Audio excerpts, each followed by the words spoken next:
साथियों, अभी तिरुवा में प्रतिमा प्रकरण जो था वो अभी समाप्त नहीं हुआ था, क्योंकि तिरुवा इंदरगढ़ तिराहे पर जो प्रतिमा महारानी वीरांगना अवंतीबाई लोधी जी की जो स्थापित की गई थी, उसमें लोधी समाज को वर्तमान सांसद और वर्तमान प्रत्याशी भाजपा के सुब्रत पाठक ने बड़ा ही अशोभनीय टिप्पणी की थी। उन्होंने लोगों से कहा कि आप लोगों ने मुझे वोट दिए नहीं हैं, मैंने आप लोगों के वोट खरीदे हैं। सब लोग कान खोल के वोट खरीदे हैं हमारा। ये बवाल अभी थम ही नहीं रहा था कि एक और प्रकरण हो गया है। प्रकरण ये है जो एक 8 साल की मासूम बच्ची के साथ जो किसी अपराधी ने, किसी भेड़िए ने जो बलात्कार किया है, इस घटना को सर्वप्रथम और सबसे ज़्यादा अगर उठाने का किसी को श्रेय दिया जा सकता है तो वर्तमान में लोधी समाज की जितनी पार्टियां, उन पार्टियों में से एक पार्टी सबका दल यूनाइटेड के मुखिया प्रमोद लोधी ने इस बात को सोशल मीडिया के माध्यम से उठाया है। और जो बहराइच नानापारा जो डीआईजी हैं, उनसे भी बात की है।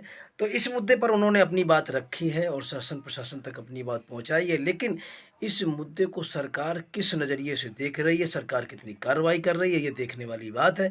लेकिन जिस तरीके से इस समाज के लोगों का शोषण होता है, ये बड़ा ही सोचनीय प्रश्न है। क्योंकि पूर्व में मध्य प्रदेश की मुख्यमंत्री उमा भारती जी कह चुकी हैं कि जब भी इलेक्शन आता है तब हम लोगों की फ़ोटो दिखाई जाती है और इलेक्शन गुजरने के बाद हम लोगों को पार्टी और सरकारें भूल जाती हैं।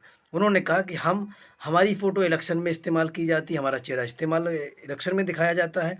और उसी तरीके से उत्तर प्रदेश के पूर्व सीएम कल्याण सिंह जी का भी चेहरा चुनाव कोई पूर्व ही दिखाया जाता है। और जैसे चुनाव गुजर जाते हैं, हम लोगों को पार्टी भुला देती है। हम पार्टी के निष्ठावान कार्यकर्ता हैं, सिपाही हैं, तो हम पार्टी नहीं छोड़ सकते। लेकिन आप लोगों को कोई बंधन नहीं है, आप लोग स्वच्छंद हैं। अक्सर देखने में आता है कि जब भी किसी लोधी समाज के व्यक्ति या लोधी समाज की किसी बहन बेटी के साथ बलात्कार या जैसी कई अन्य दुष्कृत्य होते हैं, तो सरकार उस तरीके से तत्परता के साथ कार्रवाई नहीं करती है जो किसी अन्य समाज के व्यक्तियों के साथ अगर कोई कृत्य वगैरह होता है। उसकी वजह जहाँ तक मुझे समझ में आता है कि इस समाज के जितने भी जनप्रतिनिधि हैं, वो उस पार्टी के तो कर्मठ सिपाही होते, उस पार्टी के कर्मठ कार्यकर्ता होते हैं।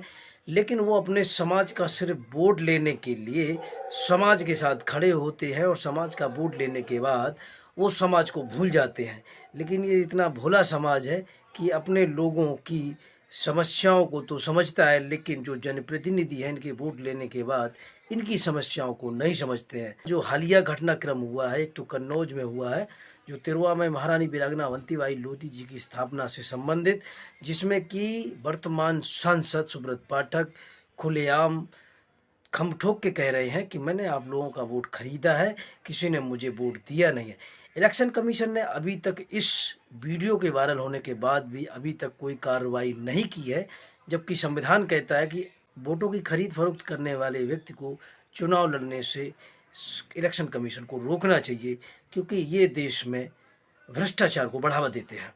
और अब ये ताज़ी घटना जो बहराइच की है नानपारा में, यहाँ पर एक लोधी समाज की 8 साल की मासूम बच्ची के साथ एक दरिंदे ने बलात्कार किया। बलात्कार करने के बाद शासन प्रशासन अभी भी उस दरिंदे को गिरफ्तार नहीं कर पाई है और डॉक्टरी भी अभी नहीं हुई है।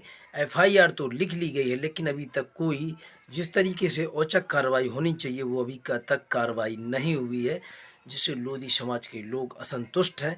लेकिन ऐसी खबरें अक्सर समाचार पत्रों या मीडिया में नहीं आती हैं।